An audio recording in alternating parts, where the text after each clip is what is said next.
My grandfather died 3 years ago. I loved him very much. But after he passed away, I found something in his old wooden desk. A letter. It was in an envelope with my name on it. But he never sent it. He never gave it to me. When I read that letter, I cried for an hour.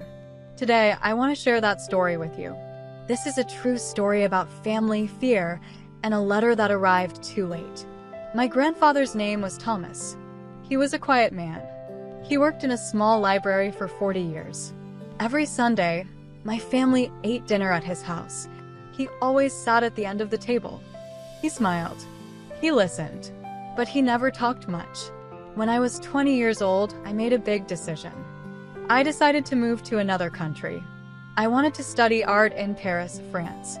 I was very excited. But my grandfather did not say anything. He just nodded. He looked sad.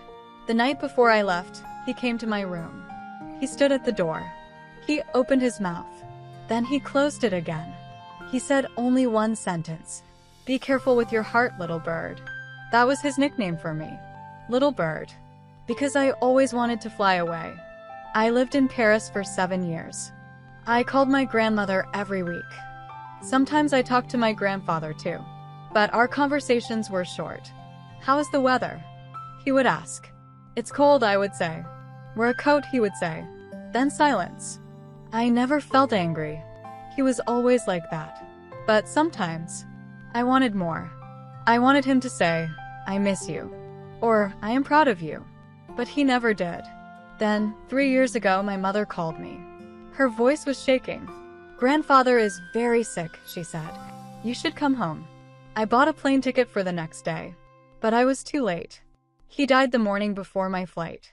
After the funeral, my family cleaned his house. I sat alone in his study. It was a small room. Books everywhere. The smell of old paper and coffee. I opened his old wooden desk. Inside, I found many things. Old photographs, a broken watch, and one white envelope. On the front, in his messy handwriting, for my little bird. My hands were shaking. I opened it slowly. The letter was dated 7 years ago. The night before I moved to Paris. This is what it said. "Dear little bird, I am writing this because I cannot say it out loud. Words are hard for me. They always have been. But tonight, I need you to know. When you fly away tomorrow, a part of me will go with you. I have watched you grow since you were a baby. You used to hold my finger with your whole hand.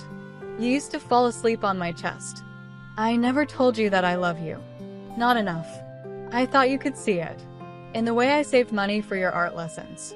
In the way I kept every drawing you ever made. In the way I sat at the end of the table, just watching you laugh. But maybe seeing is not enough. Maybe I should have said the words too. I am proud of you. More than you will ever know. You are brave. I was never brave. I stayed in one small town my whole life. But you will see the world. I will miss you every Sunday. The table will feel too big without you. Your grandfather, Thomas." After I finished reading, I put my head on the desk and cried. I cried for a long time. I cried because I never told him. I understood. I never told him that I loved his silence. I never told him that when he called me little bird, I felt special. I cried because the letter was too late. But then, I stopped crying. I read the letter again. And again. And I realized something. The letter was not too late. It was just late. But I still received it. His words reached me. They just took a different road. Now, I keep the letter in my bag. Everywhere I go.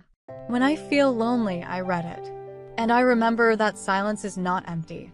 Sometimes, silence is full of words that people are too afraid to say.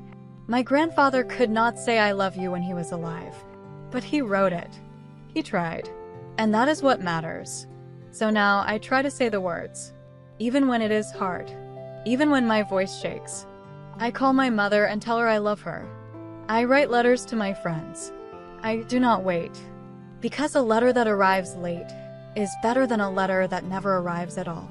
Thank you for listening to this Level 3 English story. The vocabulary for today is in the description below. Here is my question for you. Is there someone you need to write a letter to? Or say "I love you" to? Don't wait. Tell them today. I will see you in the next story. Bye bye.